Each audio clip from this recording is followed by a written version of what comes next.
दिसंबर 2021 में USS George H W Bush के deck पर रात थी। महासागर काला था। फ्लाइट डेक रोशनी और अंधेरे में चिल्लाहटों की एक अराजक भूल भुलैया थी।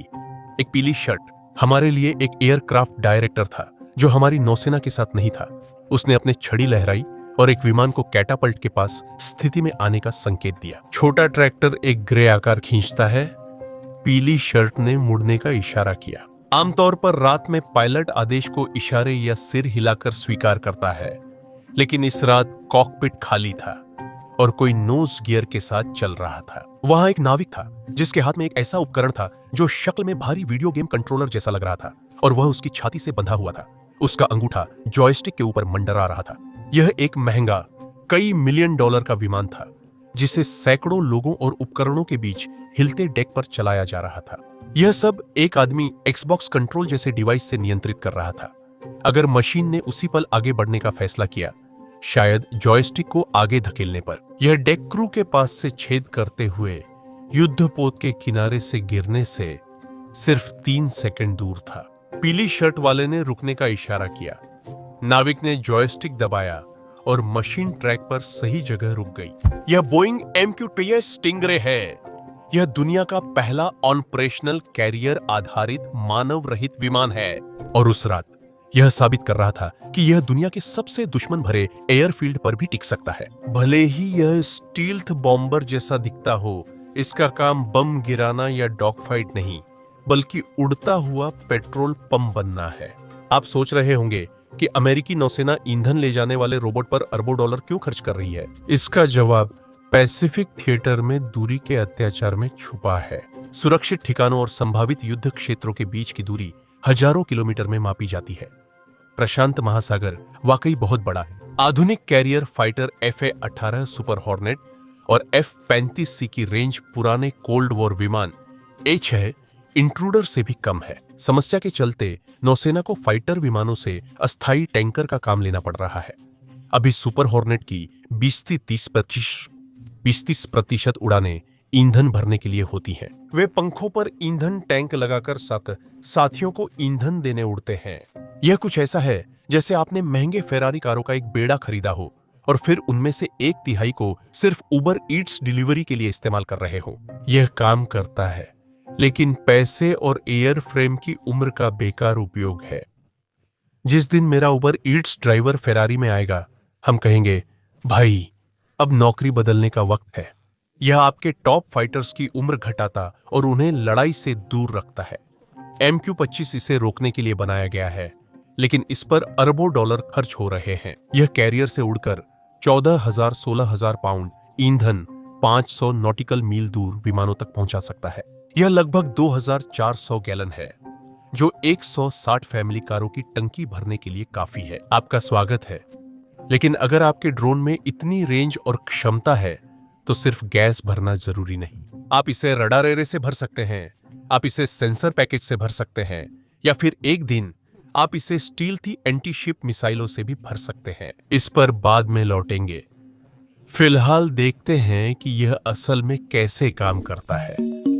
समस्या क्या है? नौसेना बिना पायलट गैस स्टेशन पर दांव क्यों लगा रही है, यह समझने के लिए पहले बड़ी रणनीतिक समस्या देखनी होगी। इन्हें छोटे हाथों वाले विमान वाहक पोत कहा जाता है, जैसे टी-रेक्स। शीत युद्ध में अमेरिकी विमान वाहक पोत की एयरविंग की पहुंच बहुत थी। उन्होंने A-6 इंट्रूडर और S-3 वाइकिंग जैसे विमान लॉन्च किए, जो लंबी दूरी और भारी पेलोड ले जाने के लिए बने थे।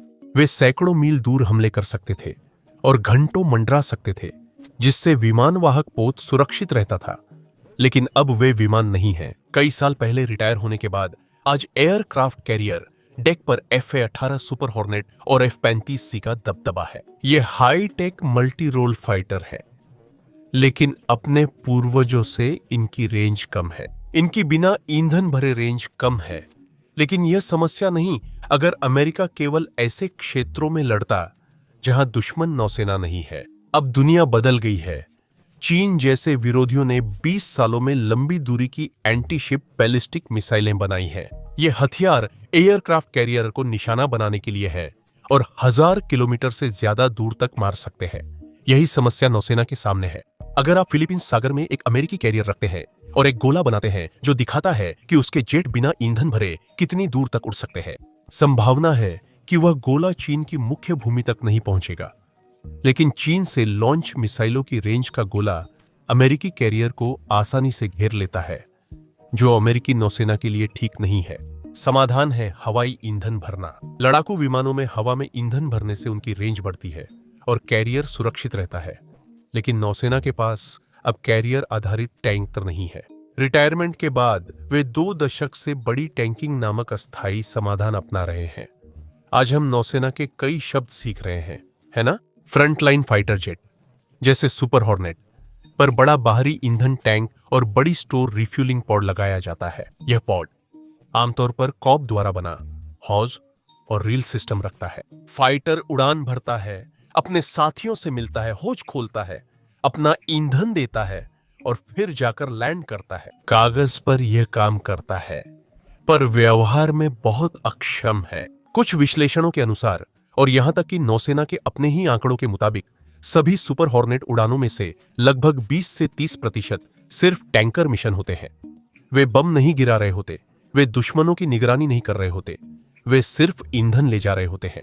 आप $70 मिलियन के सुपरसोनिक फाइटर जेट को उड़ा रहे हैं, जिसे एक पायलट ने हवाई युद्ध में सबसे आगे रहने के लिए महंगी ट्रेनिंग ली है। जैसा कि हमने कहा, वे उड़ता हुआ ईंधन ट्रक हैं। पेंटागन में दबाव बढ़ रहा था। उन्हें ऐसा समाधान चाहिए था जो रेंज की समस्या हल करे, सुपर हॉर्नेट्स को बचाए और खतरनाक माहौल में टिक सके। उन्हें ऐसी मशीन चाहिए थी जो दूर तक उड़ सके, घंटों तक ऊपर रहे और बिना पायलट के 6 घंटे लगातार उड़ सके। ये दुश्मन की सीमा के पीछे उनकी जमीन पर तो नहीं है, है ना? इसी जरूरत ने एक ऐसा सवाल पैदा किया जिसने अंदरूनी तौर पर जबरदस्त बहस छेड़ दी। अगर हमें एयरक्राफ्ट कैरियर के लिए एक नया मानव रहित विमान बनाना है, तो क्या वह एक हाईटेक स्टेल्थ बॉम्बर होना चाहिए जो दुश्मन की सीमा में गहराई तक हमला कर सके, या फिर कुछ ऐसा होना चाहिए जो भले ही उबाऊ और साधारण हो लेकिन बेहद जरूरी हो, एक टैंकर? उस सवाल का जवाब नौसेना विमानन के भविष्य और ड्रोन बॉम्बर को तय करता, जो स्टिंगरे को समझने के लिए काफी था। हमें उस मशीन के भूत को देखना है जिसे ये बदलने वाली है। पूरा कार्यक्रम मूल रूप से एक ऐसी फिल्म के सीक्वल की तरह है जो कभी रिलीज ही नहीं हुई। एक ऐसा प्रोजेक्ट जिसने एक स्टेल्थी रोबोटिक बॉम्बर का वादा किया था, लेकिन उसकी जगह एक उड़ता हुआ पेट्रोल पंप दे दिया। 90 के दशक के अंत और 2000 के शुरुआती वर्षों में नौसेना और defence advance research projects agency ने बिना पायलट वाले कॉम्बैट एयर व्हीकल्स यानी अनमैन्ड कॉम्बैट एरियल व्हीकल्स की अवधारणा का पता लगाना शुरू किया। यह प्रयास नॉर्थरोप ग्रिमन X-47B पर पूरा हुआ। इसकी फुटेज देखकर लगता है जैसे यह किसी साइंस फिक्शन फिल्म से निकला हो। यह टेललेस फ्लाइंग विंग छोटे बीदो बॉम्बर जैसा यह साबित करने के लिए बनाई गई थी कि रोबोट पिचिंग फ्लाइट टेक पर लैंड कर सकता है, और सफल रही। 2010 के शुरुआती वर्षों में X-47B ने एक विमान वाहक पोत से स्वायत्त रूप से उड़ान भरी और लैंडिंग की, जिससे यह साबित हो गया कि यह कॉन्सेप्ट व्यावहारिक है। इस सफलता के बाद नौसेना ने U class unmanned carrier launched airborne surveillance and strike program शुरू किया। सपना था एक हाई एंड स्टेल्थी लंबी दूरी तक उड़ने वाला ड्रोन जो दुश्मन की सीमा में घुसकर टारगेट्स पर नजर रख सके और बम गिरा सके। यह भाले की नोक बनने वाला था। 2015 तक यह प्रोग्राम नौकरशाही में फंस गया था। अमेरिका के deputy secretary of defense Robert O Work ने 6 साल की बहसों के बाद सोचा कि ड्रोन आखिर होना क्या चाहिए। वर्क के अनुसार बजट पर 3 विचारधाराएं टकरा रही थीं। पहला समूह एक हाई एंड स्ट्राइक एयरक्राफ्ट चाहता था, मूल रूप से एक रोबोटिक स्टील्थ बॉम्बर जो दुश्मन की एयर डिफेंस का दरवाजा तोड़ सके। दूसरा समूह लंबे समय तक उड़ने वाला आतंकवाद विरोधी अभियानों के लिए अनुकूलित ड्रोन चाहता था, जो 24 घंटे उड़ सके और विद्रोहियों का शिकार करे। तीसरा समूह सिर्फ एक JQUI के पास एक निगरानी ड्रोन चाहता था, जो कैरियर के आसपास समुद्र पर नजर रखे और वर्क को निर्णय लेना था। उन्होंने नौसेना योजनाकारों से पूछा, हम क्या वहन कर सकते हैं और डेक पर स्टेल्थ कब ला सकते हैं? जवाब ने उन्हें निराश किया। अधिकारियों ने उन्हें बताया कि एक नया मानव रहित स्टेल्थ बॉम्बर विकसित करने में वास्तव में अधिक समय लगेगा और लागत भी ज्यादा आएगी, बजाय इसके कि वे और अधिक मानव चालित F-35CS खरीद लें, जो पहले से ही सेवा में आ रहे थे। काम में समझौता करना पड़ा। नौसेना ने F-35C को तेजी से खरीदने का फैसला किया। इस बीच यू क्लास ड्रोन कार्यक्रम को लगभग खत्म कर दिया गया और उसका उद्देश्य बदल दिया गया। बम वर्षक की जगह यह टैंकर बनेगा, जो सस्ता है और सुपर हॉर्नेट्स को रिफ्यूलिंग में एयरफ्रेम की सुरक्षा के लिए जरूरी है। यह व्यावहारिक फैसला था। किसी और समय रेखा में MQ-25 दुनिया का पहला स्वायत्त स्टील्थ बम वर्षक हो सकता था, और तब हम आपके लिए कहीं ज्यादा दिलचस्प वीडियो बना रहे होते। लेकिन हमारे साथ बने रहने के लिए धन्यवाद। यह एक यूटिलिटी प्लेयर की तरह डिजाइन हुआ है, जिससे सभी निराश हैं। 2016 में नौसेना ने यू क्लास बनकर कार्यक्रम का नाम सीबार्स, कैरियर आधारित एरियल रिफ्यूलिंग सिस्टम रख दिया। फिर अमेरिकी सरकार को शाबाशी, जो ऐसे संक्षिप्त नाम बनाती है। अब ध्यान टैंकरिंग और कुछ निगरानी पर है। नौसेना ने भविष्य के विमान को MQ-20 स्टिंगरे नाम दिया, जिसमें एम मल्टी मिशन और क्यू मानव रहित का संकेत है। एक प्रतियोगिता में बोइंग, लॉकहीड मार्टिन और जनरल एटॉमिक्स थे, लेकिन फिर एक छोटा सरप्राइज आया। नॉर्थरोप ग्रिमन, जिसने X-47B डेमोस्ट्रेटर बनाया और उड़ाया था, 2017 में दौड़ से बाहर हो गई। उन्होंने आवश्यकताओं को देखा और मूल रूप से कहा, यह हमारे लिए व्यावसायिक रूप से सही नहीं है, माफ कीजिए। जब आखिरकार सब कुछ शांत हुआ तो एक नए डिजाइन के लिए मैदान साफ था। जब विजेता घोषित हुआ तो वह उड़ने वाला विंग स्टेल्थ जेट नहीं था, बल्कि स्टिंगरे का डिजाइन चुना गया। 2018 में नौसेना ने MQ-25 के लिए इंजीनियरिंग व मैन्युफैक्चरिंग डेवलपमेंट कॉन्ट्रैक्ट बोइंग को दिया, जिससे रक्षा समुदाय में कुछ लोगों को आश्चर्य हुआ। नौसेना ने आवश्यकताएं high and stealth bomber UK class से घटाकर सीबार्स टैंकर तक सीमित कर दी थी। फिर भी जब बोइंग ने अपना डिजाइन पेश किया तो वह उड़ने वाले फ्यूल ट्रक जैसा नहीं दिख रहा था। अपने blended fuselage, flush air intake जो इंजन के फैन ब्लेड्स को छुपाता है, और एक अलग विटेल के साथ, स्टिंगरे कुछ ज्यादा ही उस स्टेल्थ ड्रोन जैसा दिखता है जिसे नौसेना ने कहा था कि उसे नहीं चाहिए। डिफेंस एनालिस्ट्स, जिसमें वॉर जोन के लोग भी हैं, ने इसकी उत्पत्ति पर कई सवाल उठाए हैं। इसका मतलब है कि बोइंग ने यू क्लास डिजाइन पर पहले ही मेहनत की थी और उसे फेंकने की बजाय दोबारा इस्तेमाल किया। उन्होंने नेवी को गैस स्टेशन दिया, लेकिन उसे स्टेल्थ बॉम्बर की तरह छुपाया। इसके आकार को जानने के लिए इसकी चिकनी रेंडरिंग्स से आगे देखना होगा। MQ-25 एक दानव है, जिसकी लंबाई 51 फीट है, जो स्टैंडर्ड सिटी बस जितनी है। इसके पंख 75 फीट चौड़े हैं, जो कैरियर डेक के लिए बहुत बड़े हैं। जहाज के गैराज यानी हैंगर डेक में विमान को फिट करने के लिए इसके पंखों के सिरे मुड़ जाते हैं, जिससे इसकी चौड़ाई सिर्फ 31 फीट रह जाती है।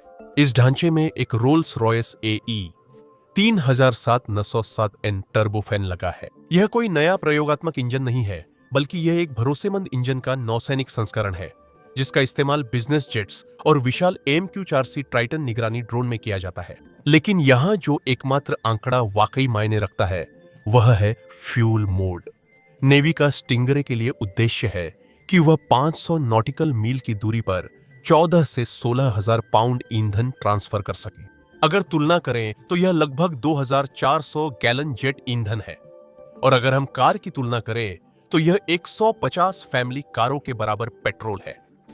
अब स्टेल्थ लुक की बात करें तो MQ-25 ब्रॉडबैंड स्टेल्थ एयरक्राफ्ट नहीं है। B-2 स्पिरिट या X-47B की तरह यह पंखों के नीचे पॉड्स के साथ उड़ता है, और पारंपरिक फ्यूजलेज के कारण रडार क्रॉस सेक्शन प्रभावित होता है। हालांकि यह लो ऑब्जर्वेबल है। जो फ्लश इनलेट हमने बताया था वह बहुत जरूरी है, क्योंकि यह इंजन कंप्रेसर के बहुत रिफ्लेक्टिव घूमते ब्लेड्स को दुश्मन की रडार से छुपा देता है। विटेल बड़े रिफ्लेक्टिव वर्टिकल फिन की जरूरत खत्म करता है। ड्रोन का टैंकिंग हिस्सा हैरान करने वाला और पुराना है। पंख के नीचे MQ-25 कॉब एंड बड़ी स्टोर रिफ्यूलिंग पॉड ले जाता है, जो सुपर हॉर्नेट्स में भी इस्तेमाल होता है, और इसमें होज ड्रोक सिस्टम होता है। ड्रोन एक होज सीढ़ू से जुड़ी बास्केट लाता है, जिसमें रिसीवर पायलट प्रोब लगाता है। इस सेटअप का एक दिलचस्प और थोड़ा डरावना पहलू है। रॉयल एरोनॉटिकल सोसाइटी के अनुसार MQ-25 में रिफ्यूलिंग बास्केट के लिए कोई पीछे देखने वाला कैमरा या नजदीकी सेंसर नहीं है। यह आपको पास आते हुए नहीं देखता। ठीक वैसे ही जैसे इंसान द्वारा उड़ाए गए टैंकर के साथ होता है, रोबोट सीधी लाइन में उड़ता है, और यह पूरी तरह फाइटर जेट के मानव पायलट की कौशल पर निर्भर करता है कि वह प्रोब की को जोड़ सके। यह आपकी देखभाल नहीं करेगा। आपको रात में और समुद्र के ऊपर टर्ब्यूलेंस में रोबोट के साथ कड़ी फॉर्मेशन में उड़ना होगा। ऐसे रोबोट को कैसे नियंत्रित करते हैं? इससे पारंपरिक तरीके से नहीं उड़ाया जाता। एयरक्राफ्ट कैरियर पर स्टिंगरे को यूएमसीएस से मैनेज किया जाता है। नेवी ने यूएसएस जॉर्ज H-20W बुश पर unmanned air warfare centre UAWC नामक एक खास कमरा बनाया है। अंदर एयर व्हीकल ऑपरेटर्स कंसोल्स पर बैठे हैं। उनके पास स्टिक और रडर नहीं होता। इसकी बजाय वे मिशन को पहले से वे पॉइंट्स, रिफ्यूलिंग ट्रैक्स और आकस्मिक परिस्थितियों के साथ प्री प्रोग्राम कर देते हैं। एक बार ड्रोन लॉन्च हो जाने के बाद यह काफी हद तक स्वायत्त होता है। यह अपनी योजना खुद ही लागू करता है। ऑपरेटर ड्रोन को निर्देश देता है, उसकी निगरानी करता है और एयर ट्रैफिक कंट्रोल संभालता है। सॉफ्टवेयर उड़ान संभालता है, लेकिन सबसे अहम चरण डेक पर होता है। यही वह नाविक है जिसके पास गेम पैड था। डेक हैंडलिंग ऑपरेटर वे पीली शर्ट वाले डायरेक्टर्स के साथ फ्लाइट डेक पर खड़े होकर डेक कंट्रोल डिवाइस का उपयोग करते हैं। यह एक हैंडहेल्ड यूनिट है, खासकर एक्सबॉक्स और प्लेस्टेशन के साथ बड़ी हुई पीढ़ी के लिए बनाई गई।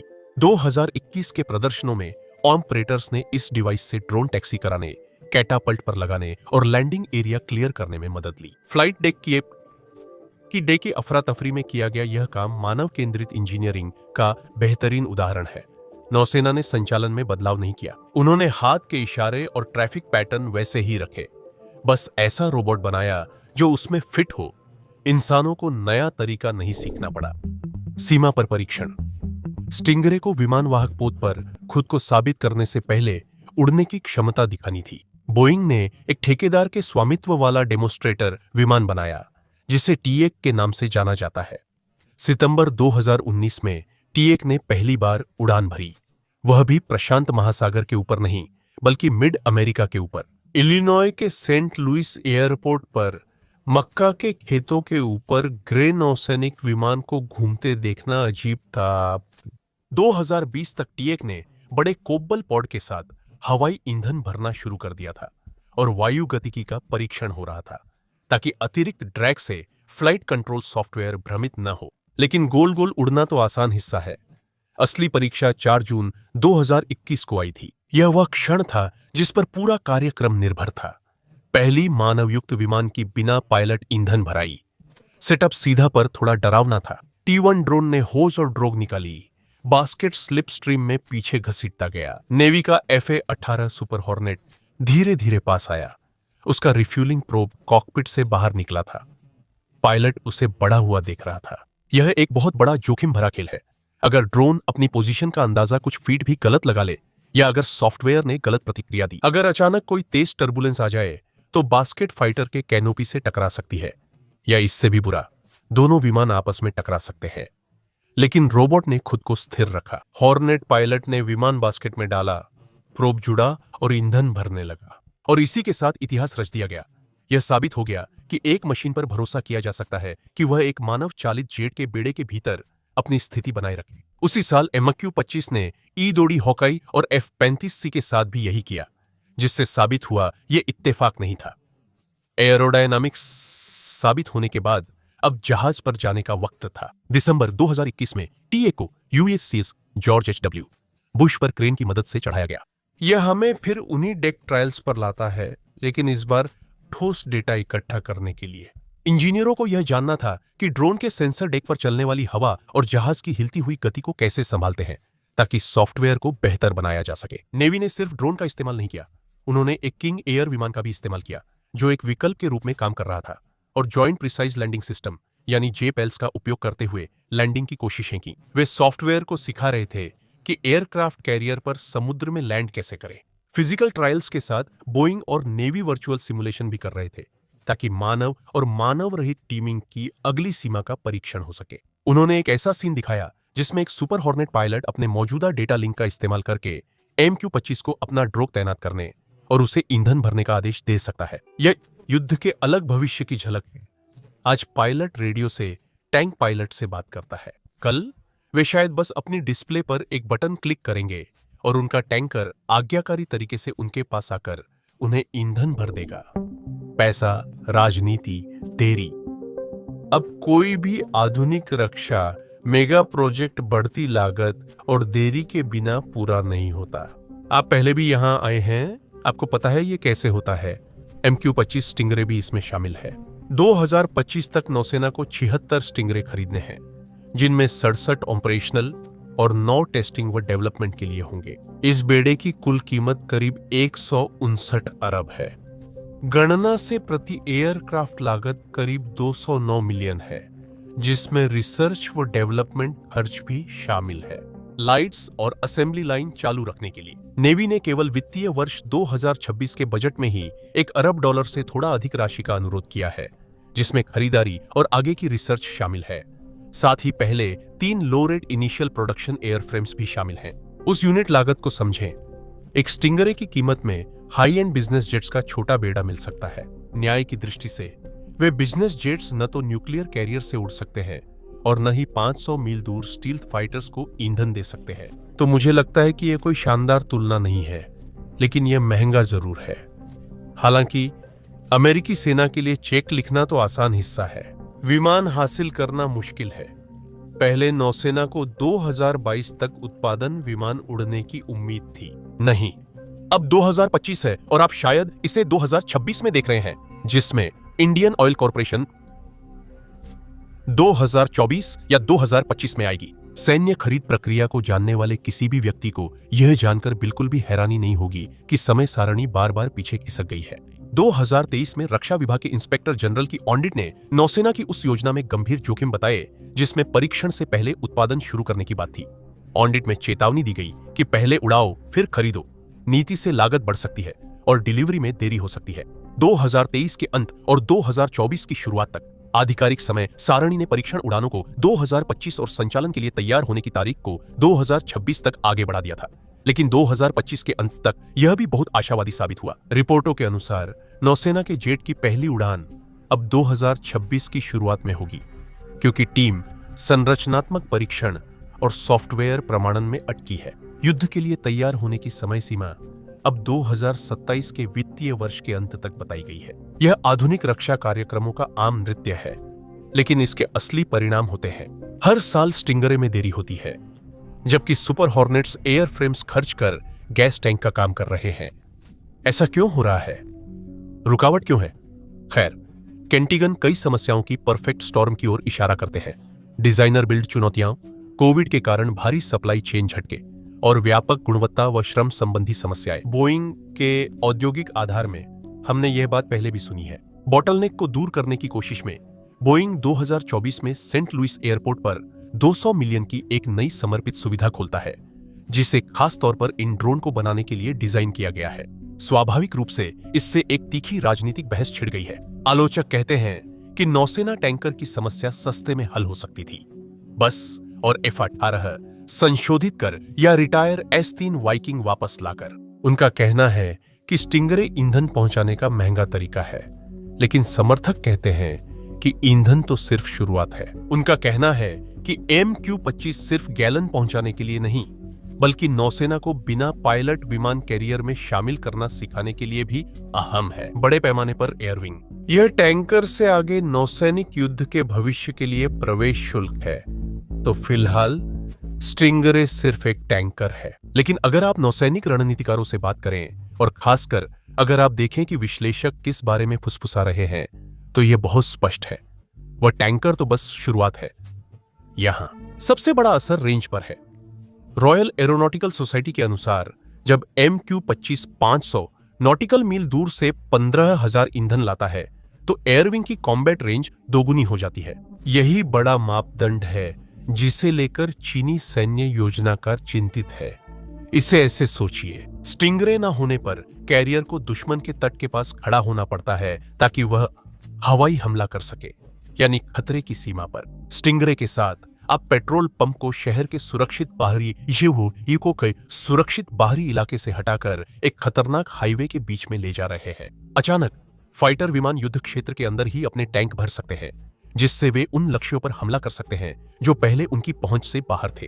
वहीं कैरियर सैकड़ों मील पीछे सुरक्षित रहता है, लेकिन स्टिंगरे बड़ा विमान है जिसमें ज्यादा जगह और लंबी उड़ान क्षमता है, जिससे यह सेंसर ट्रक जैसी द्वितीयक भूमिका के लिए उपयुक्त है। नेवी के अपने दस्तावेजों में स्पष्ट रूप से इंटेलिजेंस, सर्विलांस और रिकॉनिसेंस यानी ISR को एक द्वितीयक मिशन के रूप में सूचीबद्ध किया गया है। कॉकपिट या लाइफ सपोर्ट न होने से इसमें radar array, electronic warfare jammer और बड़े कम्युनिकेशन उपकरण के लिए पर्याप्त जगह है। विश्लेषक स्टिंगरे को आसमान में घंटों तक घूमने वाले सेल टावर जैसा मानते हैं। मानव चालित फाइटर, जहाज और अन्य ड्रोन एक नेटवर्क में जुड़कर डेटा बेड़े तक भेजते हैं। जब फाइटर लड़ाई में व्यस्त होते हैं तो एक और विकल्प है, मिसाइल ट्रक। 2024 में एक ट्रेड शो में MQ-25 मॉडल की तस्वीरें सामने आईं। वह सिर्फ फ्यूल पॉट्स ही नहीं ले जा रहा था, उसके पंखों के नीचे 2 AGM-158C LRASM stealth anti ship मिसाइलें और नाक के नीचे नया सेंसिबल था।